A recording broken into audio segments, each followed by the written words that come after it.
Bienvenue sur Only Up to You saison 2. Vous recherchez des coups de boost, de la motivation et du bousculement en toute bienveillance? Ça tombe bien, c'est ma passion. Je m'appelle Jennifer Picci, je suis psychologue et coach de vie certifiée et ça fait depuis plus de 5 ans que je vous accompagne dans l'atteinte de vos objectifs. Parler et comprendre, c'est bien, mais mettre en application, c'est là que le défi commence. Et ça ne tient qu'à vous. Et bonjour à tous, j'espère que vous allez bien et que vous êtes prêts pour cette deuxième partie sur la charge mentale. Donc, si vous n'avez pas écouté l'épisode de la semaine passée, allez-y. Et puis, sinon, installez-vous bien confortablement. Donc, comme il a été mis en évidence la semaine passée, la charge mentale, on ne va pas résoudre ça en un seul épisode. Le but est d'aller explorer des pistes d'ajustement, des pistes pour comprendre comment vous pouvez en fait décharger votre mental. Alors, la semaine passée, j'ai parlé du fait d'aller regarder en fait à l'intérieur de vous comment est-ce que vous maintenez le système pour continuer à créer de la charge mentale. Et puis aussi, à commencer à explorer en fait des possibilités de discussion avec votre partenaire, mais même aussi avec toutes les personnes qui habitent avec vous, c'est-à-dire les enfants aussi. Les enfants peuvent participer et ils n'ont pas besoin d'être récompensés parce qu'ils participent au maintien de la maison. Donc, si vous songez à dire, ok, je vais faire participer mes enfants et puis pour leur dire, pour les motiver, je vais leur donner des petits sous, eh bien, je vous invite à reconsidérer cela parce que autant je peux comprendre que oui, effectivement, ça peut motiver en fait les enfants et donner cet input, autant aussi vous êtes en train de créer une association que contribuer à la vie de famille, au maintien de la maison, c'est quelque chose pour lequel on doit être payé. Et voilà, c'est un peu juste de comprendre quel est le message que vous envoyez avec cela. Maintenant, il est clair que pour se décharger de la charge mentale, c'est important d'avoir des systèmes d'organisation. Plus vous allez être organisé, moins vous allez avoir de la charge mentale, tout simplement du fait de se rappeler. Ça va être fait pour vous. Vous pouvez automatiser beaucoup de choses. Du coup, l'agenda devient une nécessité. Et aussi, de clarifier qu'est-ce qui est réellement une priorité. Ça, le deuxième point. Revenir à l'essentiel de ce qui est nécessaire. C'est de se rappeler que vous choisissez de faire les choses. Vous pouvez avoir l'impression que c'est une obligation, mais en fait, vous faites les choses. D'autres personnes font différemment que vous. Et la raison pour laquelle vous faites cela, c'est que vous n'avez pas envie de faire comme les différentes personnes ou les personnes qui font différemment que vous. Vous n'êtes pas obligé de faire tout ce que vous faites. C'est un choix. Et le fait de se rappeler, de se dire, en fait, je choisis de faire la vaisselle avant de me coucher parce que le lendemain matin, j'apprécie de pouvoir arriver dans la cuisine et de pouvoir directement commencer à faire les choses, c'est un choix. Et vous pouvez vous rendre compte que, en fait, aujourd'hui, vous n'avez plus envie de faire ces mêmes choix. Et que c'est OK. L'idée de dire « je choisis », c'est pour vous remettre dans une posture de puissance, on va dire, d'accord, où c'est vous qui décidez. Parce que souvent, quand on a cette charge mentale, il y a cette impression de « oh mon Dieu, ça va jamais s'arrêter. Il faut juste que je continue, et les choses continuent de m'arriver dessus. » Mais c'est de se rappeler que vous choisissez de les laisser vous arriver dessus. Vous choisissez de prendre le rôle de cette personne qui va tout faire et tout faire super bien. Donc, ça vient aborder en fait la question de l'estime de soi. Et parfois, ce qui se passe, c'est que une partie de notre estime est nourrie par tout ce que l'on arrive à faire, à produire. Et ce qui est intéressant, c'est que si notre estime, elle est que basée sur le nombre d'actions que l'on arrive à accomplir, on entre dans quelque chose de potentiellement problématique parce que l'on va toujours pouvoir imaginer faire plus, faire mieux. Et notre estime, elle, ne grandit pas parce que l'on fait beaucoup de choses, contrairement à ce que l'on peut penser. L'estime de soi n'est pas nourrie par le nombre d'actions que l'on arrive à accomplir. On a l'illusion que oui, mais l'estime de soi se doit d'être indépendante de ce que j'arrive à faire ou non dans une journée. Et donc là, on en arrive aussi à la définition des rôles que l'on se donne et que l'on a. Quelle est la définition que je donne à ce rôle? Et est-ce que finalement c'est OK pour moi? Est-ce que moi, en tant qu'individu, je suis fait ou faite pour être cette définition-là de ce rôle-là? Donc un rôle, ça peut être le rôle de parent, le rôle d'amant, le rôle de mari ou de femme, le rôle d'ami. Enfin voilà. Est-ce que finalement les définitions que je m'auto-impose, mais peut-être que vous en avez même pas conscience, d'accord? Peut-être c'est juste, ouais, vous avez toujours vu les gens faire comme ça, donc vous imitez parce que c'est naturel de faire ça. Mais si vous prenez le temps, vous dites: «Mais en fait, mais moi, c'est pas moi ça, c'est pas». Si je devais décrire le rôle idéal de mère ou de père, voici ce que je mettrais et ensuite c'est de confronter ça. Est-ce que finalement la manière dont vous agissez et vous actez est en alignement correspond à ce que, en fait, vous souhaiteriez pour vous. Et si vous vous rendez compte qu'en fait, vous avez été un peu pris d'assaut dans les injonctions de comment on sait que vous devez être pour être un bon papa, une bonne maman, un bon mari, une bonne femme, mais que c'est pas ce pourquoi vous vous êtes fait, eh ben, peut-être là, il y a quelque chose à aller ajuster. Donc, bien entendu, quand je dis cela, quand je parle d'aller redéfinir les rôles, etc., on est d'accord que l'on reste quand même sur des préceptes de réciprocité, de bienveillance, de respect d'autrui et de responsabilisation personnelle et d'engagement, d'accord? On est d'accord là-dessus, mais peut-être que des fois, vous allez un peu trop loin, peut-être que vous faites un peu trop de choses et que c'est pas ça qui est réellement nécessaire et essentiel. Peut-être que ce qui est plus important, c'est de rire en famille, d'être détendu, puis pas d'être en train d'immédiatement ranger et nettoyer pour que ce soit propre. Mais qu'il y a une partie de vous qui a l'impression que c'est ce que vous devez faire, sinon c'est pas bien et sinon vous êtes en train d'échouer à votre rôle. Ça, c'est quelque chose à aller, voilà, ouvrir, prendre en considération, etc. Ça demande beaucoup de courage. Je suis pas en train de parler de quelque chose qui est facile à faire, à vivre, parce que ça va éveiller, ça éveille souvent beaucoup d'émotions. Il y a beaucoup aussi de frustration qui vient avec, parce qu'il y a une revendication, parce qu'il y en a marre, parce que vous avez fait beaucoup d'efforts, puis on vous reconnaît pas, et pas suffisamment. Puis après, on a le culot de vous dire: «Ah, mais si t'as besoin d'aide, t'as qu'à me dire». OK? Mais voilà, si votre intention, c'est de sortir de la charge mentale, ben, ça doit passer par vous et vraiment, ça ne tient qu'à vous. Mais allez-y avec, à nouveau, je me répète, beaucoup de bienveillance, d'accord? Et puis, il y a vraiment d'avoir ces conversations avec son partenaire. Alors, on est d'accord que la charge mentale, c'est quelque chose que vous faites pour vous, que vous entretenez, mais c'est pas par hasard. D'accord? On sort maintenant d'une période, d'une époque, si j'ose, où les rôles étaient très genrés.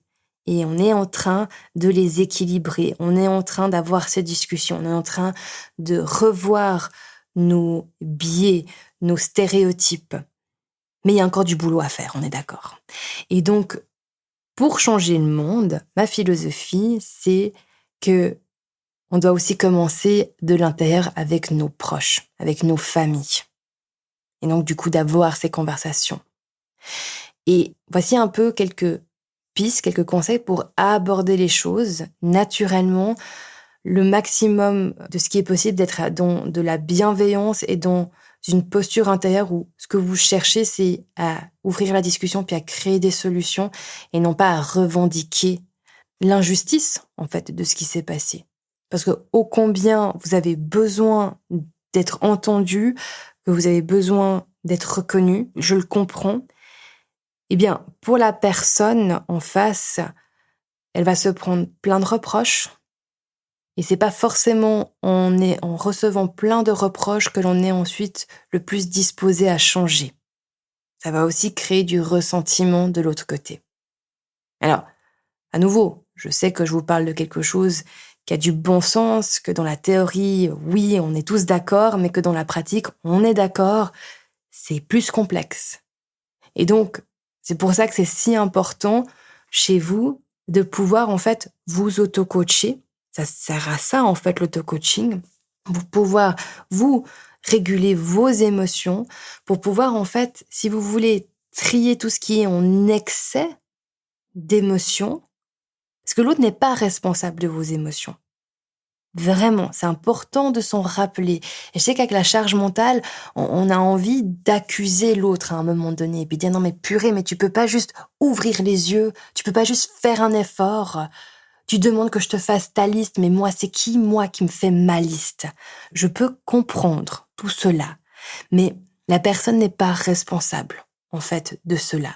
Elle fait son truc, elle vit sa vie. Et si votre intention, c'est que elle en fasse plus, eh ben, vous devez, vous, de réguler tout ce que vous avez à réguler chez vous, d'évacuer tout ce qu'il y a à évacuer chez vous pour que quand vous avez cette discussion, vous ouvrez au maximum les probabilités et les possibilités que l'autre personne soit dans une disposition à vous entendre et à se rendre compte, en fait, de tout ce que vous en avez bavé. Ok. Et généralement, quand on a quelqu'un qui est juste en train d'être frustré et d'être en colère et de piquer et d'être vraiment dans le maintenant, tu vas faire comme moi je te dis de faire, on n'est pas en train nécessairement de, comment dire, d'ouvrir la conversation à ça. Donc, vraiment, tout ce qui est excès d'émotion, c'est à vous d'évacuer ça, en fait, en premier. Et ne traitez pas votre partenaire comme un sac poubelle où vous pouvez juste déverser tout ce que vous avez à déverser. C'est de là où la responsabilisation de soi, elle devient importante. OK? Donc, des manières d'aborder, c'est, par exemple, de dire, en fait, j'adore quand tu fais à manger lorsque je travaille. Imaginons que votre partenaire, de temps à autre, vous fait à manger aussi. Mais c'est moi qui planifie toujours le menu, qui fait la liste et les courses. Puis je me demandais, en fait, si tu pourrais aider, en fait, à faire ça aussi. Donc, il y a une demande, il y a une question. Si la personne, elle dit « Ouais, non, ça m'embête », bon, vous faites un coaching avec moi et puis on va ouvrir les possibilités. Mais si vous êtes dans une sincérité, une bienveillance et que la personne, elle ressent de votre part beaucoup de bienveillance et d'amour, pourquoi est-ce qu'elle vous rendrait pas ça aussi? Et puis si vous répondez là automatiquement parce que c'est une personne qui est égoïste, qui a pas envie de se remettre en question et puis qui voilà ne fera jamais ça, OK, posez-vous la question pourquoi vous restez alors? Et puis attachez-vous à ça parce que vous choisissez de rester. À nouveau, on se re-responsabilise là. C'est le seul moyen en fait de sortir de la charge mentale. À nouveau, je fais juste une parenthèse, dans cette saison 2 d'Only Up to You, je m'adresse de manière plus coaching, c'est-à-dire que peut-être vous vivez une situation qui n'est pas propice à avoir du coaching dessus. Donc à vous aussi de filtrer. Et si là en entendant ça, vous dites oui non mais attends, mais moi ce qui se passe à la maison c'est complètement autre chose.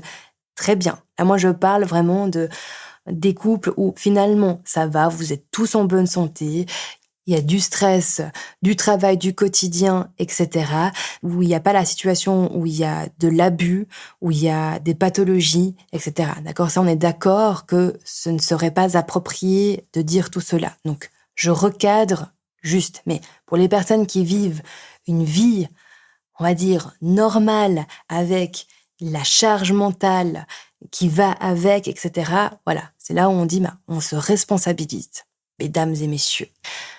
Ensuite, une autre manière aussi d'aborder, juste pour une autre phrase, c'est en fait, je me sens frustrée lorsque tu me demandes qu'est-ce que tu peux faire alors qu'il y a de la vaisselle dans le l'évier, du linge qui déborde du panier, des poils du chat partout sur le sol. Et en fait, moi qui dois te dire ce qui doit être fait, me donne plus l'impression d'être ton manager et non ton ou ta partenaire. Ça peut être aussi une manière un peu de créer ce déclic. Ensuite, une autre piste, en fait, vraiment à faire pour vous, c'est demander de l'aide. Vraiment de demander de l'aide et accepter que la personne, quand elle va vous aider, peut-être qu'elle va faire un moins bon job que vous. OK? C'est là où peut-être parfois vous devez réajuster vos standards.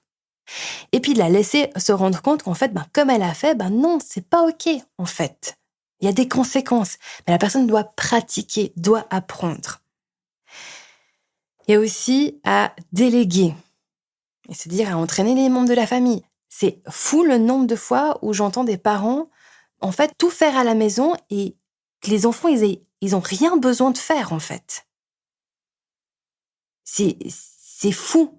C'est bon, quoi. Les enfants, au bout d'un moment, ils peuvent aussi très bien amener les choses dans le levier, comprendre déjà, à observer leur environnement, à comprendre quelles sont les choses qui doivent être faites pour immédiatement pouvoir vite aider. Et puis, faites-le avec cette posture de bienveillance. On demande, est-ce que vous pouvez m'aider? Parce que là, j'ai beaucoup, merci, etc. D'être dans la reconnaissance de l'autre qui aide. Comme vous auriez aimé qu'on vous reconnaisse. Tac. Donc, si je récapitule, les choses vont changer quand vous aurez décidé de changer. Peut-être qu'il faut revoir les définitions des rôles que vous vous donnez, qu'il faut revoir les exigences aussi, qu'il faut accepter que pendant un moment donné, pendant que les autres vont essayer de faire ce que vous faites depuis des années, ça va pas être aussi bien que vous, mais que c'est ok, ça fait partie du processus et mieux vaut quelques mois de trucs qui est moins bien fait que des années où vous êtes comme une cocotte minute, puis que vous accumulez au niveau de la frustration, du ressentiment, que vos émotions, c'est à vous de les réguler. Et que si vous choisissez de maintenir en fait votre partenaire dans votre vie ou votre famille, parce que vous dites non mais moi au fond j'ai envie que ça fonctionne cette famille, ne les utilisez pas comme déversoir de toute votre frustration, etc. Et ils méritent pas ça. Même si vous avez envie de le faire et qu'il y a une partie de vous qui est vraiment dans le truc, non mais oh, à un moment donné, voilà, eux aussi il faut qu'ils comprennent. Hein. Je peux le comprendre totalement, mais je doute que ce soit la stratégie la plus efficace. Et puis voilà, avec ça, je vous laisse, je vous remercie pour votre écoute et je vous dis à la semaine prochaine. Hey, si vous aimez ce contenu, n'oubliez pas de vous abonner à la chaîne et à la newsletter afin d'être tenu au courant des nouveautés. Aussi, si vous êtes prêt ou prête à passer à la prochaine étape, venez nous rejoindre sur Unlocking You. C'est le programme de coaching destiné à tout professionnel ambitieux et déterminé qui ne souhaite plus compromettre sa santé mentale et ses relations pour son travail. Si vous avez envie d'aller encore plus loin, le programme Game Changer est fait pour vous. C'est un programme premium exclusif, du one-on-one avec moi qui active les 5 piliers de la haute performance, vous permettant de déclencher les changements et libérer tout votre potentiel sans exploser en plein vol. Vous avez tout en note de podcast.